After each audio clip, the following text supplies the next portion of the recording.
Thank you for visiting the Essential Truth YouTube channel.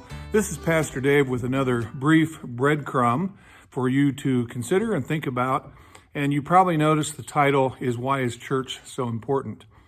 And I have a quick question, and that is, do you go to church? They've done surveys and polls in recent years, and according to the statistics, more and more people have responded to that question, whether or not they go to church. They seldom, if ever, attend church. And a lot of that happened during the shutdown a few years back. Some churches had to close their doors, in fact, because of lack of attendance.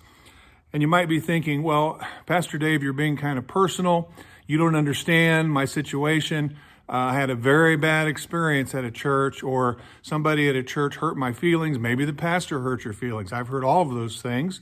And I may or may not understand your situation, but if that describes your experience, I have a question for you to consider, and that is, have you ever had a bad experience at a fast food restaurant? Have you ever had a bad experience at a grocery store or a retail store? Have you ever had a bad experience where you work? And of course, the answer to all those questions is obviously yes, but you kept going back.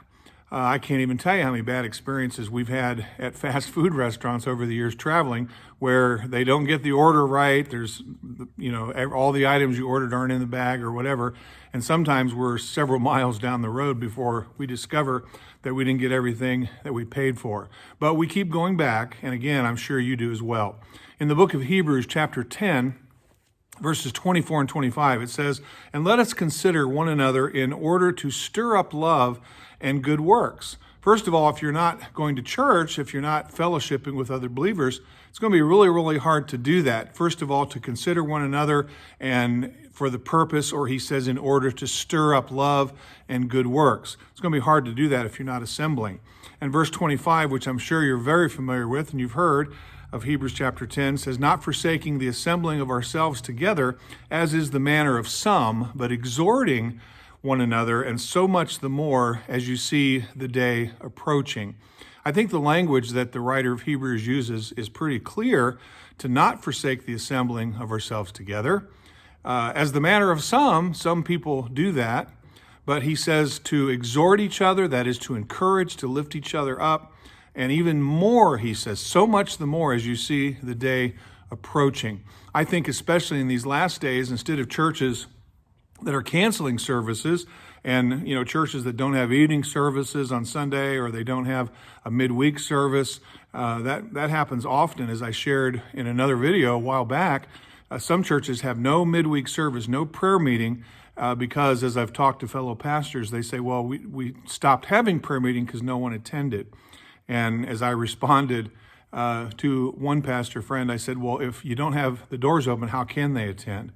I encourage you, prayer is so important. And again, what the writer of Hebrews says here, so much the more as you see the day approaching. I think in these last days, more than ever, we need to meet, and not just meet together as a church. I think that he could even include in that, or you could include in that, if you have several families, say in your church, that are just hanging out at their house on a Friday night, maybe watching a movie or getting pizza, find out what people are doing, and maybe instead of one family over here and one family over there, maybe have 2 or 3 families just get together and watch a movie together. The only problem you're going to have is deciding what movie to watch, and where to get the pizza. But that would be good fellowship, and we've done that before. At the church where I currently pastor, we get together once a month for game night, and that's always a good time of fellowship as well. In the book of 1 Corinthians chapter 12, the Apostle Paul, who's the human author of 1 and 2 Corinthians, he compares the church in that passage to a body. And he talks about how the eyes have a function, the ears have a function, the hands have a function, the feet. We see with our eyes, we don't see with our ears. That doesn't mean the ears aren't important. We hear with our ears, we don't hear anything with our eyes. That doesn't mean the eyes aren't important. They all have their own function.